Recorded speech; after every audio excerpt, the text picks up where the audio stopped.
You want to know what the biggest and only perpetrator of evil is today? Human unconsciousness. Human unconsciousness. So let me repeat. The biggest perpetrator of evil today is human unconsciousness. And so that is what I want to dive into this morning. And good morning to those of you who are dialing in for our weekly live to talk about the issues that I believe are relevant today, specifically as it relates to the rising of corporate women and our voices through the Rise Advocates movement and the Rise with Diana consultancy, where we really help women understand how they can find the peace and contentment and recognition beyond external validation so that we can speak up and advocate for ourselves. And I want to dive deeper into what I believe is our area, our biggest focus. Our biggest focus is to understand that we are awake. Our biggest focus is to understand that we have a consciousness, that we have the ability to transcend any issues that where we've felt some hurt, harm, or where we have habits that are disallowing us to be able to realize our true power. And so I came up with this title today, and it's not for me actually. It's from Eckhart Tolle's A New Earth, and it is the book A New Earth: Awakening to Your Life's Purpose. And so what I want to focus on this morning is the quote that he has in his book, and I'm going to quote to you page. Let's see, I'm going to get to the exact page because I believe this is so relevant. It's so relevant to our movement, our Rise Advocates movement. And basically, the quote is this: there's only one perpetrator of evil on the planet, and it's human unconsciousness. The realization, that realization is true forgiveness. With forgiveness, our victim identity dissolves and our true power emerges, the power of presence. Instead of blaming the darkness, which we do know that there is darkness in our world today, absolutely, you bring in the light.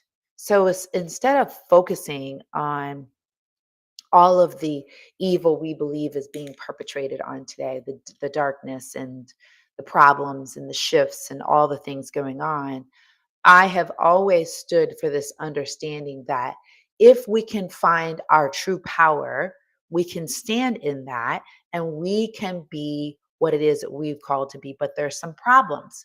And I've noticed this and in the work that I've been doing. And there's a key element that we teach in the Rise Advocates Academy that Eckhart Tolle brings out, and I've realized it's its entire message on awakening your life's purpose, because that's what we're trying to do within the Rise Advocates movement, is awaken your life's purpose. So what we're going to do today is we're going to take a deeper dialogue, we're going to take a deeper dive and have a dialogue. I would love to be able to talk to whomever comes in. Please ask questions, please tune in. If you're watching this on the replay, then I cannot wait for this to be able to have a conversation with you if you want to comment. So what I want to do is I want to dive into Eckhart Tolle's teaching and share how that relates so beautifully with our movement. And I want to dive into this idea that, well, first I want to share a story, and then I'm going to quote a little bit more from his book, the A New Earth: Awakening Your Life's Purpose by Eckhart Tolle.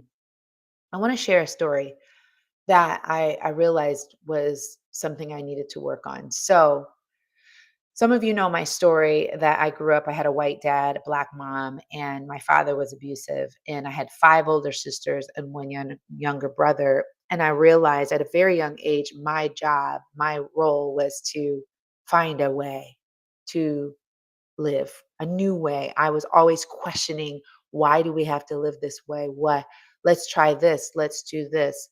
I'm going to go out here and do this. And so I found at a very young age that there was something I knew was calling me to do something different. And evident of that was me, taking sports and taking it very, very seriously and realizing that there was an elevation, there was a creation that I could create within my own body to hit goals and hit areas that I didn't see were possible within my own home life.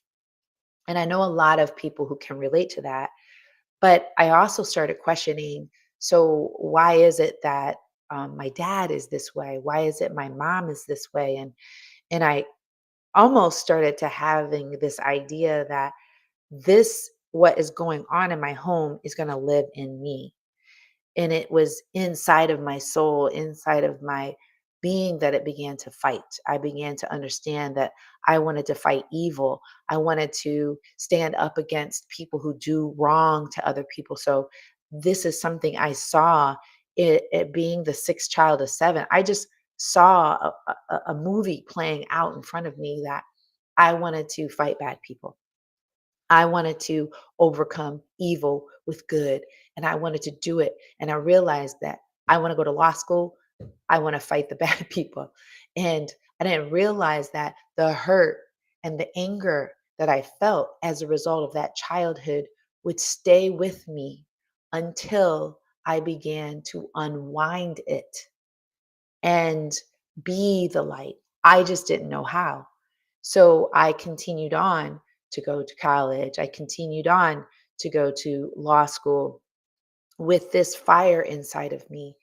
And I didn't start to understand how deep my anger and frustration was with my father.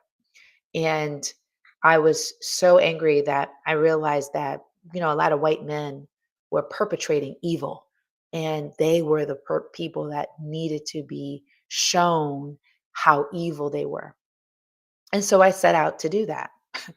I didn't know that God had other plans for me, that God wanted me. And I knew I believed in God, and I knew that there was a spirit that lived inside of me. But the spirit of love and kindness and truth couldn't come through because of the deep hurt that I had against these perpetrators of evil. And so it's then realized, fast forward, I meet my husband, who's white. And I said, I would never ever marry a white man.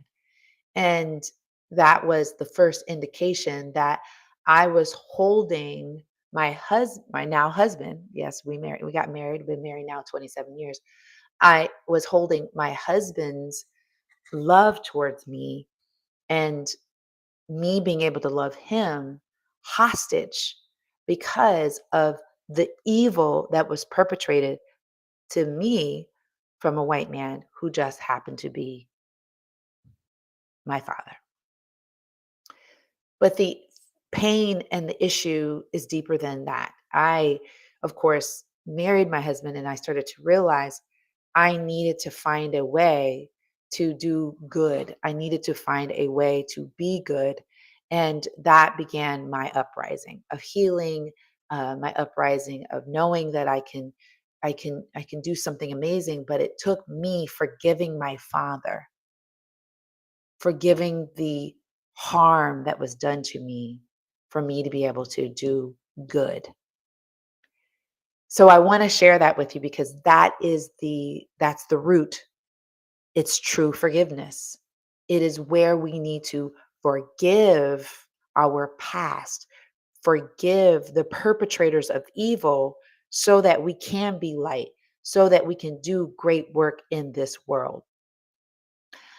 I want to share that with you. And I do have to pause this live and come back to you and do part two, because I have someone coming to my house to do repairs.